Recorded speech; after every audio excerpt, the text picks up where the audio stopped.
Hello dear learners, एक बार फिर से आप सभी का वेलकम है। हम बात कर रहे हैं लिटरेरी फॉर्म्स के बारे में। उसमें भी हम पहले बात कर रहे हैं जो नॉन नरेटिव फॉर्म है उनके बारे में। उसमें लास्ट टर्न पर हम लोगों ने ऑट के बारे में बात की थी और ऑट के टैग्स के बारे में बात कर रखी थी हम लोगों ने। और जो फेमस ऑट्स है उनके एग्जाम्पल्स भी हमने देखे थे। आज हम बात करने वाले हैं इलैजी के बारे में। इलैजी एक नॉन नैरेटिव का पार्ट है, नॉन नैरेटिव पोएट्री का पार्ट है। और इस इलैजी का मीनिंग क्या होता है?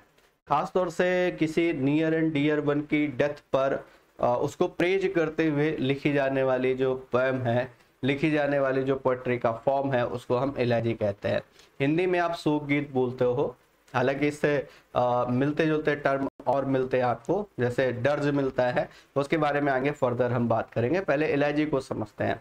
तो इलैजी का मीनिंग क्या होता है? किसी नियर एंड डियर वन है ना, उसके उसके लॉस्ट हो जाने पर है, जो पोएम कंपोज की जा रही है उसके प्रेज में, उसके कंसोलेशन में, उसके ग्रीफ में, है ना, उस तरीके के पोएट्री के फॉर्म को हम इलैजी कहते हैं। इलैजी जो है वो कई बार पर्सनल भी हो सकती है, इम्पर्सनल भी हो सकती है। पर्सनल मीन्स जो आपके नियर एंड डियर वन, जैसे आपके कोई बहुत ही क्लोज रिलेटिव्स हैं, है ना, या क्लोज फ्रेंड है, ठीक, वो आप पर्सनल के टर्म में लेंगे।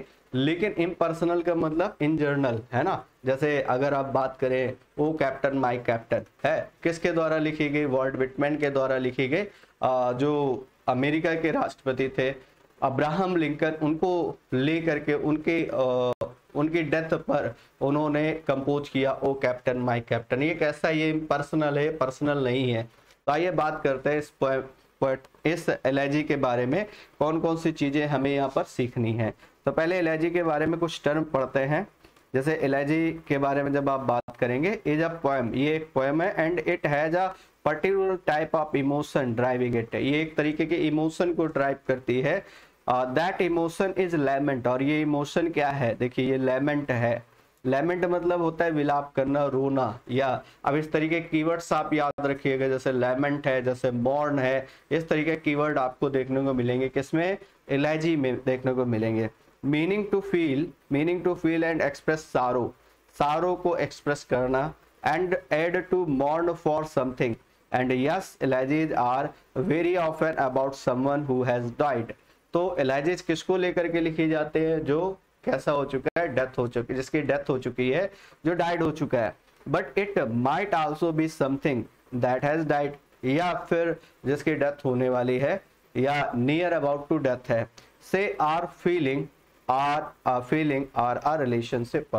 देखिए, जब कोई व्यक्ति जीवित होता है तो हमें उसकी बुराइयां नजर आती हैं, लेकिन मरने के बाद हर व्यक्ति में अच्छाइयां ही नजर आती है ना। तो इलैजीज भी इसी तरीके का एक पार्ट है, जिसमें आप किसी को लैमेंट करते हुए क्या कर रहे हैं? उसके प्रेज पर कुछ कंपोज कर रहे हैं। अब बात करते हैं, तो ये वर्ड कहाँ से बनाया है? इलैजिया से बना हुआ है, जो कि एक ग्रीक वर्ड है।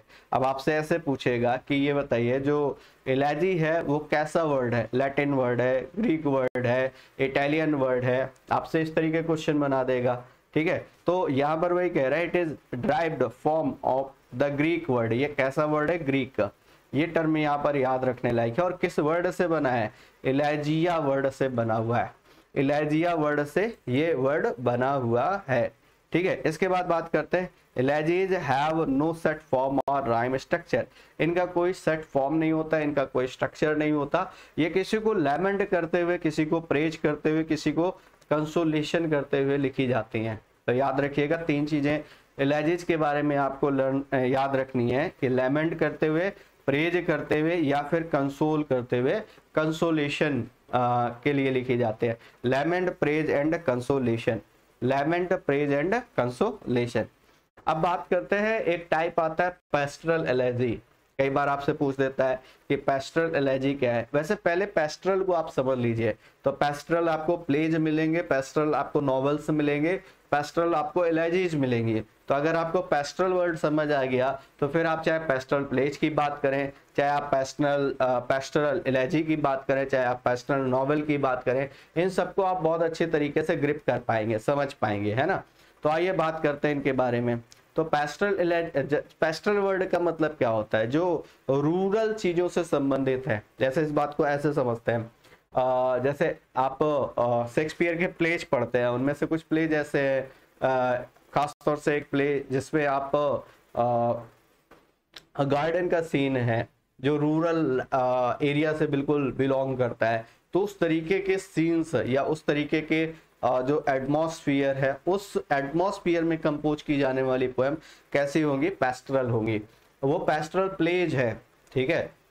जैसे आप कहते हो कि इस जैसे आप इसको अगर अब आप पोएम के रूप में या एलेजी के रूप में अगर आप डिस्कस करें, या इसको और अच्छे तरीके से आप ऐसे समझ सकते हो कि जब कोई भी राइटर, ठीक है, जो कोई भी पोएम कंपोज कर रहा है वो, ठीक है, जिसके ऊपर कंपोज कर रहा है वो भी एक सीपर्ड है और खुद भी एक सीपर्ड मान करके लिख रहा है ना। तो जब इस तरीके की सिचुएशन होती है उसको दिस इज कॉल्ड पेस्टोरल।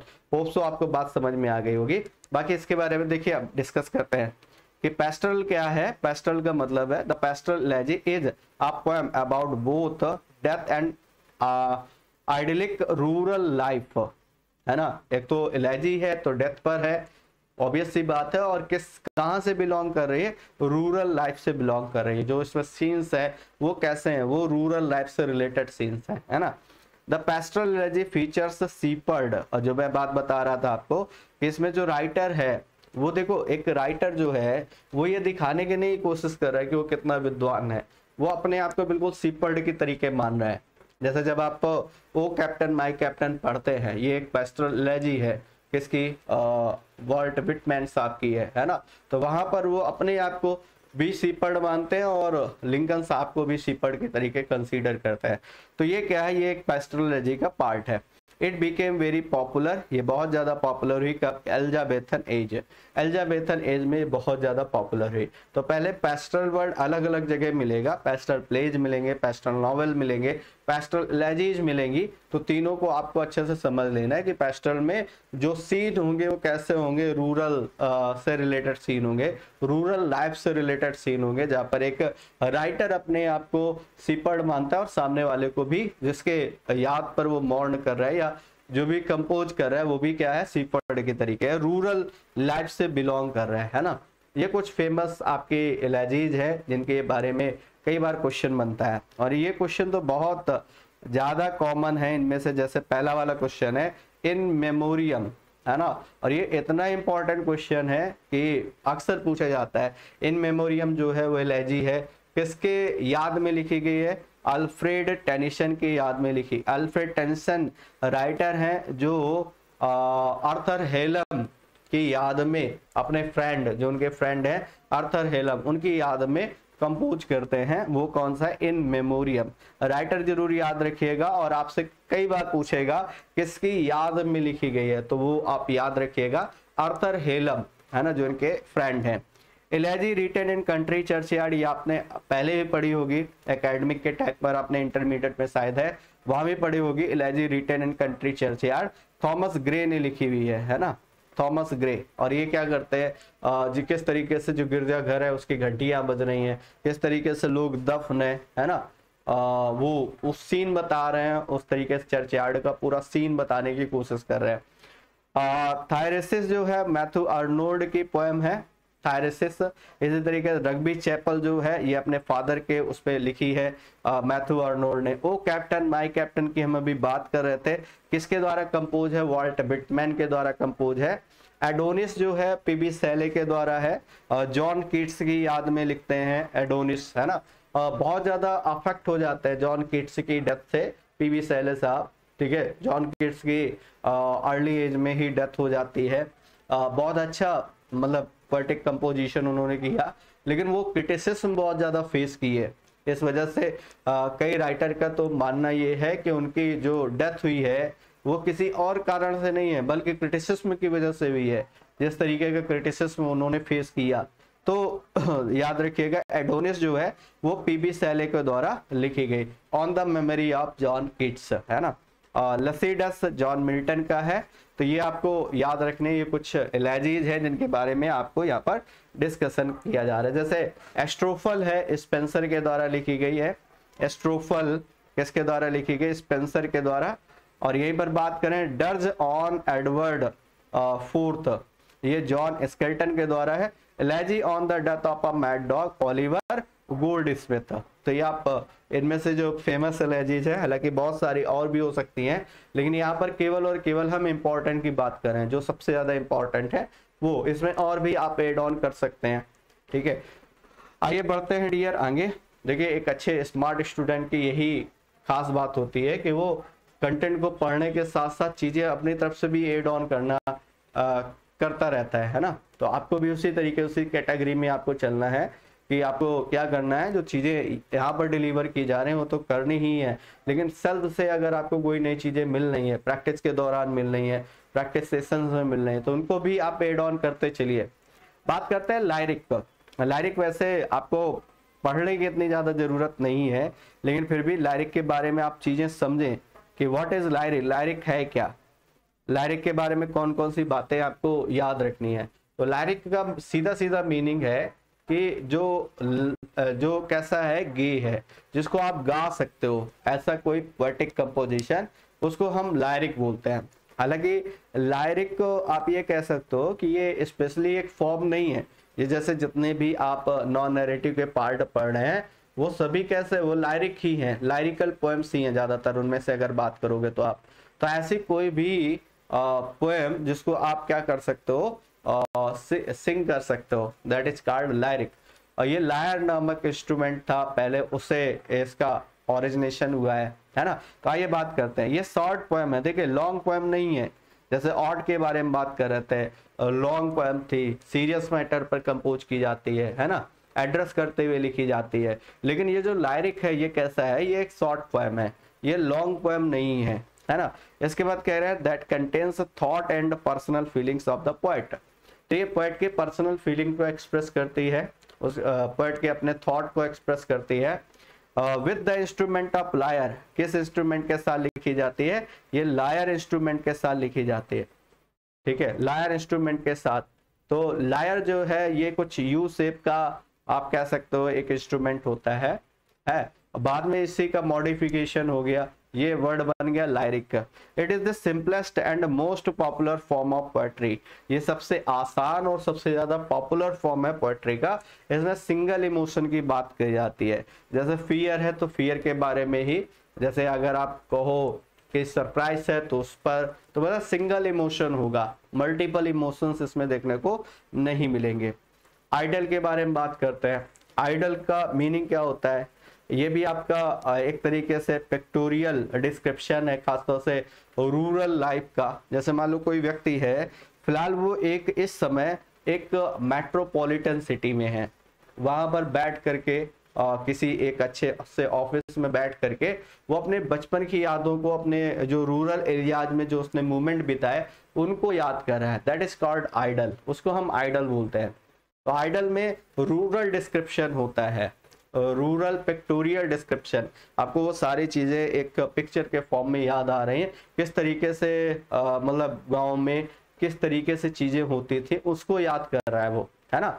तो ये क्या है, a simple descriptive work in poetry or prose that deals with rustic life or pastoral scenes. Pastoral word अभी बात की थी हम लोगों ने, तो पेस्टोरल का मतलब रूरल से है ना।